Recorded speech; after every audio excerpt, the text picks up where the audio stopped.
it's okay to be frustrated with what happened on early signing day, but let's take a step back here.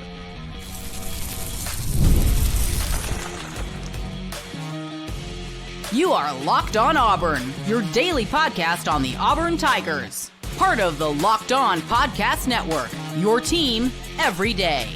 Yes, welcome on into Locked On Auburn, your daily Auburn Tigers podcast.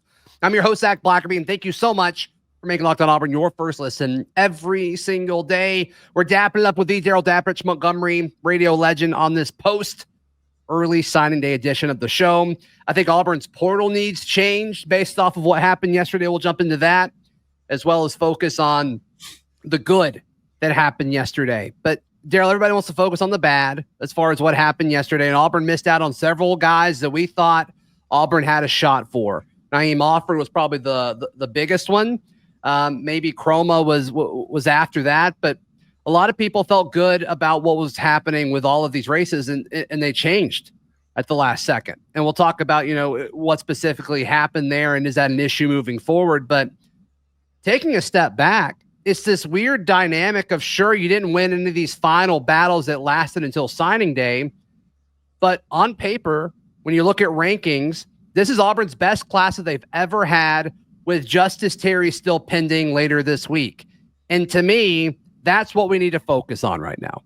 Yeah, it's all about perspective. I found myself trying to snap myself back into reality today and saying, look, you feel a little bit let down or a little bit disappointed because we felt like Auburn was going to have a top 3 class. And I was like, what are you talking? This is the top 6 class in the country, and we feel a little bit of a letdown. That's in a way speaks volumes about the recruiting acumen that's happened. I think what happens is, and I've talked about this before, it's okay to feel 2 different things at once. You can be very, very excited and encouraged about this class and realize the reality is it's 6th and could get into the top 5 with Terry.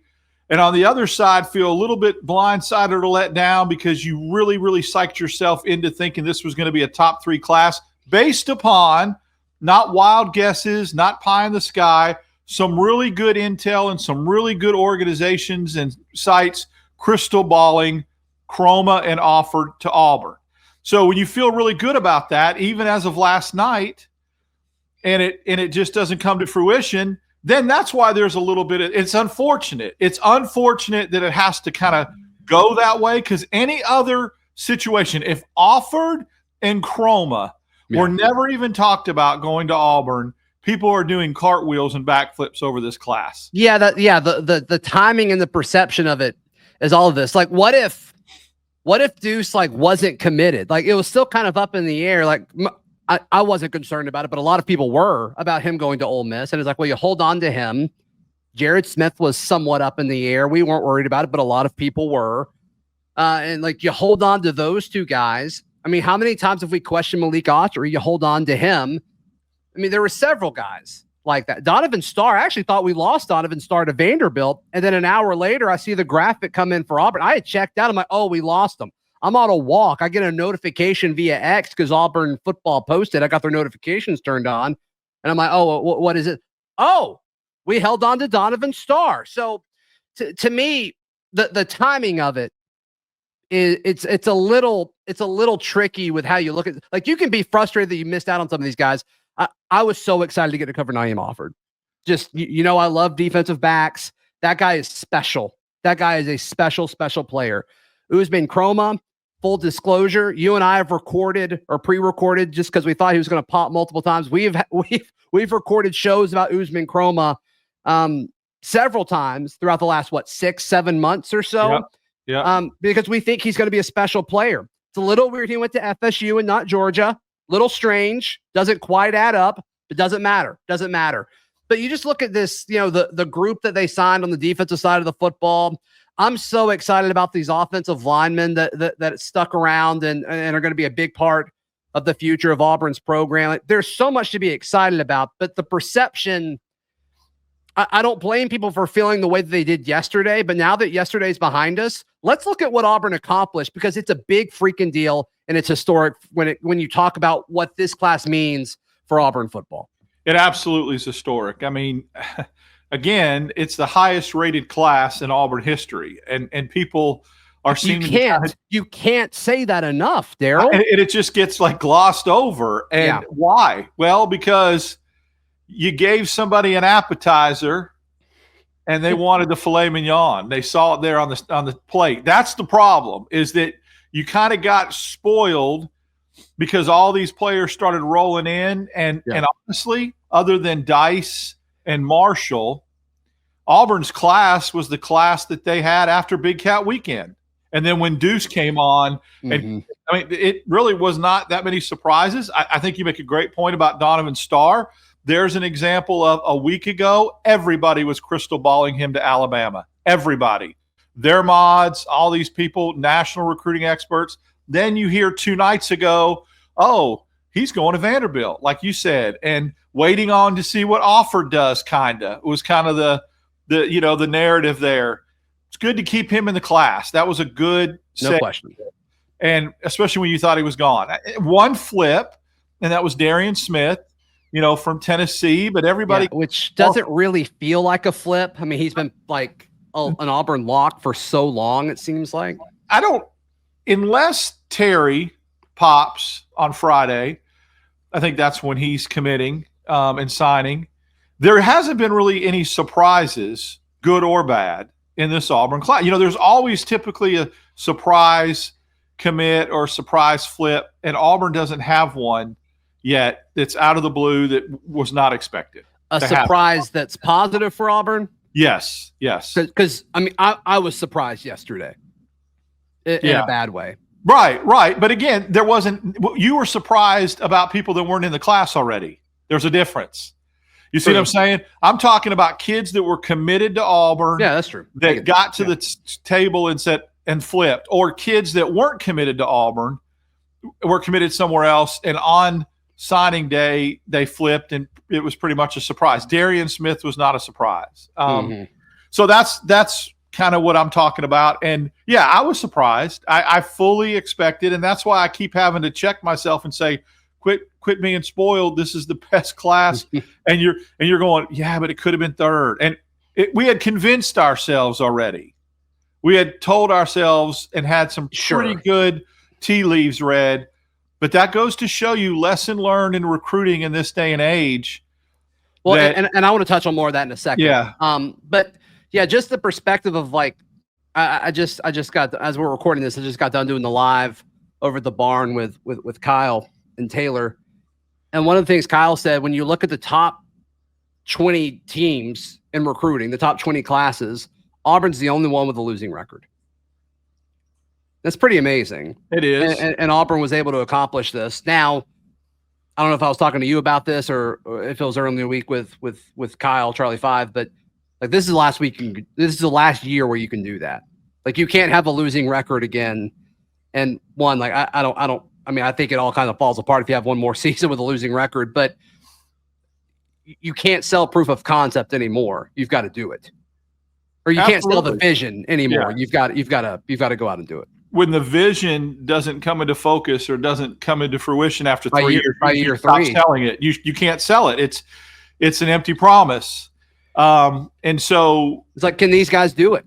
Can these guys be part of this wave? Can they do it? That's the question. Fully transparent. I'm a little surprised he was able to do it this year. After year 1, I see it. After year 2, and you regress. Make no mistake. You can talk about buying into a vision all you want. Auburn got worse. I'm with you. I mean, this is especially when you look at who else was recruiting these guys. I mean, playoff teams. Yeah, playoff teams across the board, man. Across the board. I mean, Ole Miss, which was just outside of the playoff, or they may be in it. I haven't really been following it that much. But like they were going up against Ole Miss for a lot of these guys, against Alabama for a lot of these guys, Georgia for some of them. So yeah, I mean, the fact of the matter is, like, I don't think that's a crazy take at all. That you're a little surprised that he was able to do this. This is an anomaly. Auburn's class paired with what the program has done on the field, like Auburn's class is the outlier when you look at the top 20 classes. So now go do something. You've got the talent. You've got 2 consecutive top 8 classes when you look at last year and this year, including some studs that are about to be true juniors from the first class that he put together when he was here for like a month with your Keldrick and your Connor Liu and your Kayan Lees. It's like, okay, you've got it now. Go, and it sounds like you've got the war chest. We're going to talk about the portal more in the third segment here, but it's just like it's time. It's time to do it, and this class does it. There is one thing that I want to take away from yesterday. It's not a positive thing, and it's not like the end of the world, but I do think it's a consistent theme that we've seen, I think, fairly consistent over the last year or so. And I want you to tell me if I'm reading too much into this. Because then I want to piggyback on that too with something else. Perfect. That's next right here on Locked On Auburn. Today's show is brought to you by our friends at FanDuel. FanDuel is America's #1 sports book. And Darrell, you know this. We've talked about it a ton. New customers can bet $5 on FanDuel and then get $150 in bonus bets if that $5 bet hits. Insane value. All you have to do is go to FanDuel.com and check it out. FanDuel, it's America's #1 sports book. And by the way, best odds to win the national championship, Auburn basketball. Just saying. John Rothstein put that out yesterday. He used FanDuel as a source. I thought that was interesting. So FanDuel, America's #1 sports book. Thank you so much for making Locked On Auburn your first listen every single day. Darrell, something that I'm all for a staff being confident and believing they're going to get every guy. But I think everybody needs to be aware of their own blind spots, which is hard to ask. Everybody has their own blind spots. Everybody's ignorant to certain things, or they don't know where to look in certain places. Everybody has them in different walks of life. That's just how it is. This staff, sometimes it seems like they're too confident with guys that they don't end up getting. And this staff felt really confident about Offord, felt very confident about Kromah. There were reports about Zion Grady late on signing day eve that kind of popped out, and I'm sure I'm missing a few. But we've heard this before where like the staff thought somebody was locked in, and then like we get second or third and they go elsewhere on their decision day. I think that's something like that's the next step. And it's so funny to be like critical because we just talked about how good the staff is at recruiting. But like to me, I think that's the next step is like figuring out that awareness of where you actually are with some of these guys when it comes down to it. Well, I think it's a great point. And I think some of that you can't really avoid, especially if these kids are telling you, like after the Texas A&M game, oh, I'm coming to Auburn, right? But a lot of these kids, they're 17, they're 18 years old. They tell any coach that recruits them what they want to hear. They'll tell one coach they're coming and another coach they're coming. So you have to be very diligent on buying into that. The second thing is sometimes they use it for leverage, right? I mean, that's the – but what I was going to say to piggyback on that is I love the crystal balls and I love the predictions and I love all that. But a lot of times it gives the team that they're flipping from an opportunity to come and counter on the back end. Like if you just stay quiet, play it close to the vest, don't predict a flip or a crystal ball. I think like in the Offord situation, you know, there may have been an opportunity for Oregon to come back in late. I thought Georgia was doing that with Kromah, but it turned out it was Florida State that did because, you know, their class was falling apart. So they had to have – it really gives you leverage to come back and counter. And so that's why a lot of people say keep stuff close to the vest, and this staff doesn't. They put it out there to a lot of people, Zach. They tell a lot of people, we're getting this kid, we're getting that kid. And most of the time, they're right. But when it backfires, you're 100% correct. It's a misread. And I don't know. Maybe they're just telling coaches what they want to hear, and they're telling more than one coach, you know, hey, I'm coming here. But I know for a fact that these coaches were told, I'm coming to Auburn. So, yeah. And so, you know, how do they do that? Moving forward, do they need to adjust because the recruiting is going so well? I don't know. But I think that's worth noting moving forward. And especially with the portal opening on Monday, they're about to get a lot more aggressive when it comes to pursuing some of these guys. They're going to need to fill holes immediately. And I do think some of those needs changed yesterday. More on that in a second. But all in all, like, I just want to reemphasize, like, yesterday should be viewed as the guys who chose to come to Auburn to change the future of Auburn, like that was a huge day for those guys. And you miss out on the big names that we've discussed, ad nauseum this week, but don't focus on the guys that you lost. Focus on Auburn securing the top class that they ever have. And that to me is the biggest thing, but it's okay to be frustrated that you missed out on some of those guys too. 100%. It's a weird dynamic, Darrell. It's very strange. I think another point that needs to be made is not only are you doing this on the back end of a 5-7 season, Hugh Freeze at his press conference yesterday openly said that other staffs were telling some of these players that signed with Auburn anyway, you got to give them so much credit to not only sign with a school that went 5-7 in the Bynum division, but other people are in their ear saying Hugh Freeze is retiring or he's stepping down because of health reasons. Coaches and staffs put that in these kids' ear. Yeah. Maybe a couple believed it. Maybe a couple that Auburn lost believed it, but most of them did not. And you got to give those kids a lot of credit for being mature enough to see through that and not waver. When someone's in your ear saying, well, you're not going to be playing for him anyway, he's going to stepping down to health reasons. So that's a big, I don't know, to overcome both of those things is pretty amazing, to be honest with you. Yeah. Also, quick note, Frazier is coming back, according to Hugh Freeze. So yeah, got that medical red shirt. Good for him. So, that's awesome. Yeah. That's awesome. I think that changes how many tight ends you need now.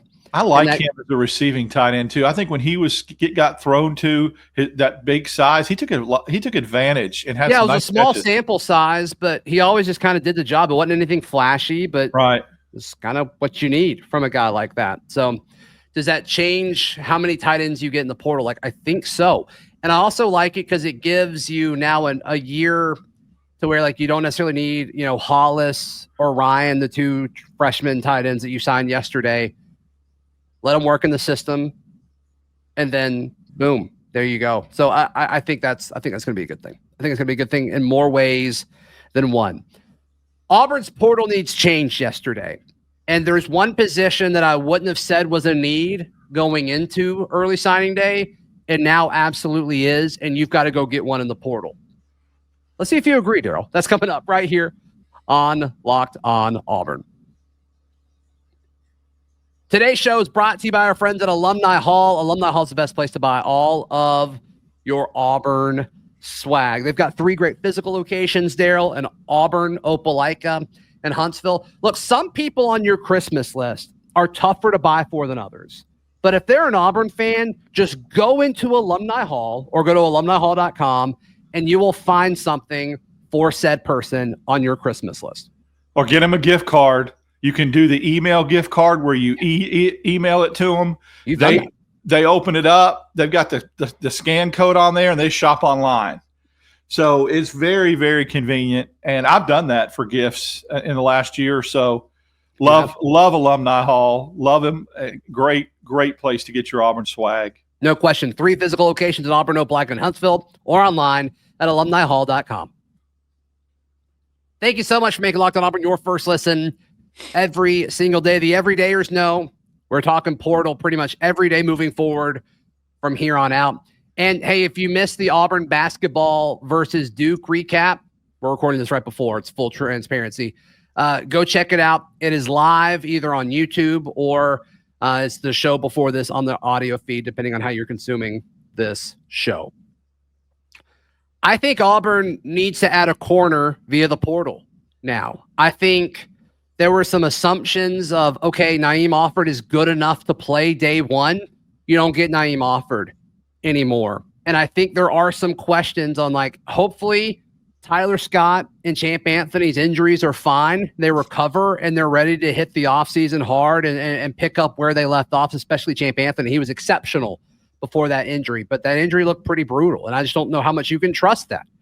So to me, like, you feel great about Jay Crawford and Kayan Lee, and hopefully those 2 guys that come back, but you need more. And I would love a veteran corner back there. And so to me, like, I don't think I would have said that going into yesterday with the assumption of Auburn potentially adding Offord. Now that they missed out on him, I love the young guys, and surely Blake Woodby or Donovan Starr, somebody's going to be able to step up at corner. But to me, you've got to go out and get a veteran now.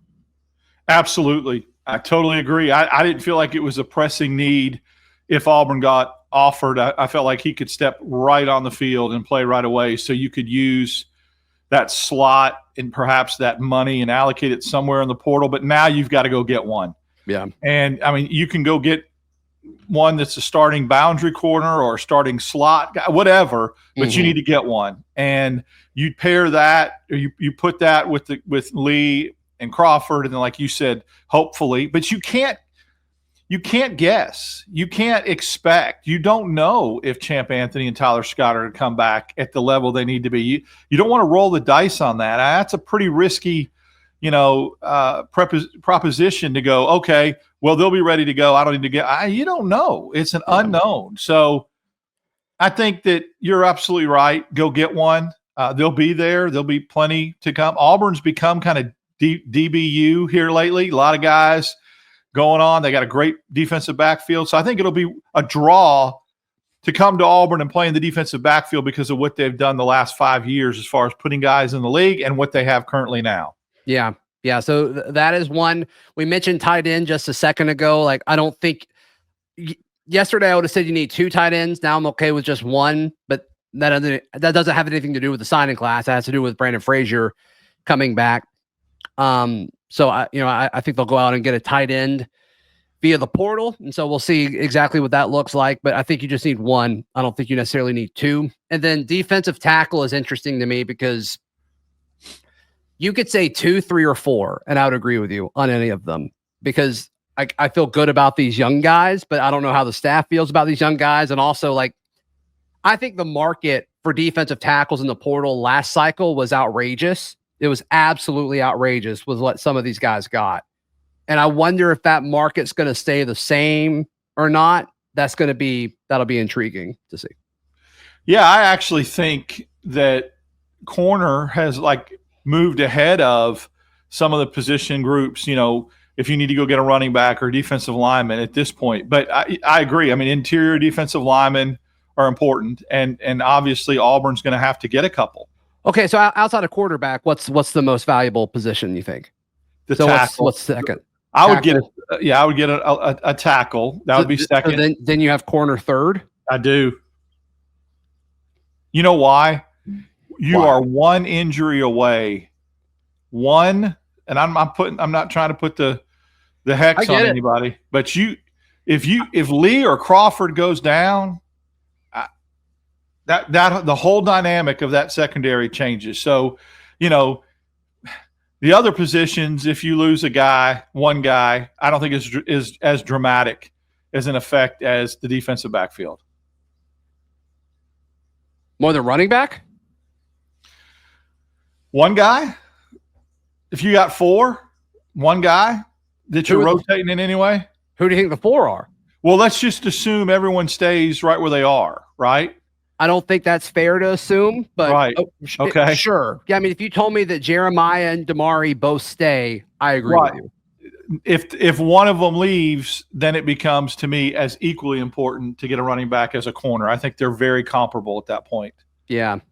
It's conditional. If Damari or Jeremiah Cobb leave, then yes, running back moves up in the pecking order. Yeah, I mean, all the smoke is at least one of them is leaving. So we'll see. Gosh, I hope I'm wrong. I hope I'm wrong. Me too. I think they're both really good backs. Yeah, then defensive line's got to be on there somewhere, but I'm okay with going young there if they need to. I think I'd rather them spend more at other places. So I think we're close. On that. But the corner thing got real quick yesterday, I think. Yeah, it did. So, absolutely. Sure did. Yeah, I mean, that's going to be a position where there's going to be a ton of guys in the portal. So we'll see.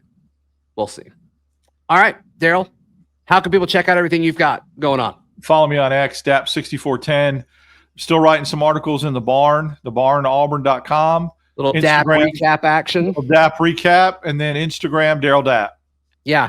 Hey, thank you so much for making Locked On Auburn your first listen. For your second listen, go check out our buddy Chris Gordy, host of Locked On SEC. And later today, Be sure to check out the SEC Squad show. That'll drop on all feeds and the YouTube channel later today. Please like the video. Please subscribe. We'll see you next time. This has been Locked On Auburn.